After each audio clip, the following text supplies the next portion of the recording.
मीना खान अफरीदी साहब, आप आज एक मरतबा फिर हाई कोर्ट के बाहर मौजूद हैं। पंजाब असम्बली के अराकीन मेंबरान आपके साथ हैं, कौमी असम्बली के हैं, सूबाई असम्बली के तमाम मेंबरान यहाँ पे। सर, फिर आप इस बिल्डिंग के बाहर हो, क्या लगता है यहाँ से आप लोगों को उम्मीद है इंसाफ की कि खान साहब के केसेस फिक्स हो जाएंगे? देखिए, लोग अदालतों के अंदर आते हैं, अदालतों से रजू करते हैं और लोगों का यही होता है कि यहाँ से हमें इंसाफ मिलेगा। सितम ज़रीफ़ी ये है कि हम यहाँ पे इंसाफ लेने नहीं, हम यहाँ पे तहरीर फिक्स कराने आए। वो इंसाफ तो बात की बात है कि वो इंसाफ देंगे या नहीं देंगे, कितना दे रहे हैं और कितना जो है केसों के ऊपर बैठे हुए हैं। तो ये सारे एमपीएस, इलेक्टेड एमपीएस, फॉर्म 45 के एमपीएस, पंजाब से, केपी से, नेशनल असम्बली के मेंबर, मिनिस्टर, चीफ मिनिस्टर खुद आया हुआ है, सिर्फ इसलिए कि यहाँ पे जो है हमारे कायद की डेट फिक्स हो। तो शर्म पता नहीं क्या कहाँ चली गई है इनसे, कोई शर्म नहीं है किसी में। होना तो ये चाहिए, और मुझे तो समझ नहीं आ रही कि पाकिस्तान को किस तरफ जो है ये लेके जाना चाह रहे हैं। पाकिस्तान को इन्होंने जो है बनाना रिपब्लिक बनाया हुआ है, ना कोई आईन, ना कोई कानून, ना कोई अदालती इंसाफ। तो हम तो यहाँ पे आए और हमारा यही है कि हम पाकिस्तानी कौम को और दुनिया को बताना चाहते हैं, और बार बार आएंगे कि ये जो है ये इंसाफ है कि पाकिस्तान के सबसे पॉपुलर लीडर के केसों की तारीखें नहीं लग रही। सर, आपने जैसे कहा कि वज़ीर आला यहाँ पे आए हैं। सर, वज़ीर आला खैबर पख्तूनख्वा सुहेल अफरीदी मुंतखब होने के बाद चौथी मरतबा अडयाला जेल जा रहे हैं। हाई कोर्ट आए हैं, सुप्रीम कोर्ट खत लिखा है। सर, उनको मुलाकात की इजाजत नहीं मिल रही। 4.5 करोड़ आबादी के सूबे को साइड लाइन किया जा रहा है। तो सर, इस हवाले से आप क्या कहेंगे? क्या ये ज्यादती नहीं है? अगर ये मुलाकात नहीं होती तो फिर क्या लाई अमल होगा आगे?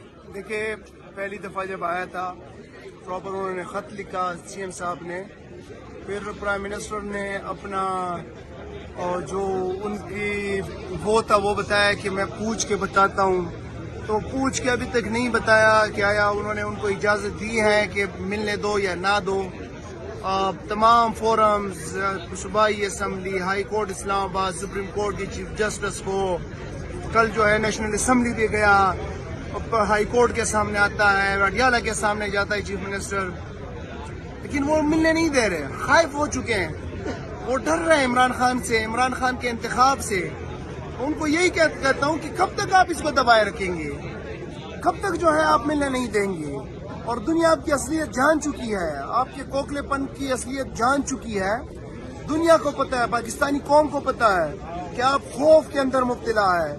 और जैसे सोहेल साहब ने कहा कि हम आईनी हदूद और क़यूद के अंदर रह के अपना जदोजहद जारी रखेंगे, तो ये आना जाना ये भी उसी जदोजहद का हिस्सा है। इंशाअल्लाह ताला बार बार आएंगे और बार बार इनको शर्मिंदा करेंगे कौम के सामने और दुनिया के सामने। सर, एक सोशल मीडिया पे ट्रेंड चल रहा है सुहेल अफरीदी के हवाले से कि मतलब ड्रग्स के हवाले से, खैबर के हवाले से, वहाँ पे मंशियात आती है, ये वो। तो सर, उस हवाले से आप कुछ कहेंगे? देखो, इनको शर्म आनी चाहिए। पहले ने उनको दहशतगर्द बनाया, यहाँ पे 2 मस्खरे बैठ के, फिर शावर में आके फिर कहा दहशतगर्द है, फिर उसके बाद जो है कहा मुंशियात फिरोश है, फिर बात आती आती गई, फिर उसके गर्लफ्रेंड तक बात चली गई। अब दोबारा से जो है उन्होंने ये बात की है। इसका मतलब समझे ना, इसका सीधा सीधा मतलब है कि सुहेल अफरीदी से उनको तकलीफ है, और तकलीफ नहीं, शदीद तकलीफ है। इमरान खान के इंतखाब से इनको शदीद तकलीफ है। पूरी कौम, पूरी पार्टी जो है वो मुत्तहद है, इमरान खान के पीछे हैं।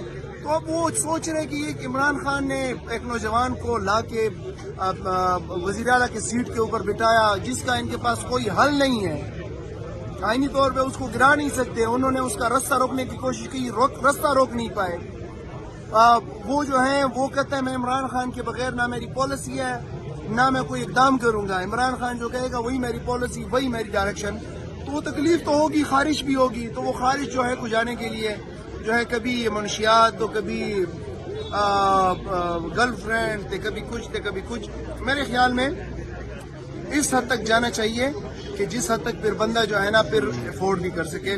तो इन इल्जामात, इन चीज़ों से हट के थोड़ा अपने ऊपर सोचे और आइन के ऊपर चलने की कोशिश करें। Thank you.